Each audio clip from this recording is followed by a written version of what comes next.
Hello guys, itong 25 centavos guys, may nahanap po dito na hard to be find. Maraming coin collector guys na naghahanap ng hard to be find na 25 centavos. Ang hard to be find na 25 centavos guys, ang hinahanap nila ay yung 2017 guys na 25 centavos. Yun po guys ay nagkakahalaga ng 10,000 yung hard to be find. Napakabihira naman yung guys, yung 2017 na hinahanap na mga coin collector. Bali guys, sa napakarami kong coins na 25 centavos, isa lang po talaga yung hinahanap natin na pinubuo lang yan guys sa mga koleksyon.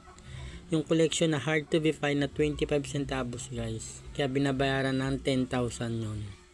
Kasi yun guys, binubuo yun sa mga koleksyon ng 25 centavos guys. Kasi napakarami 25 centavos na common date lang siya.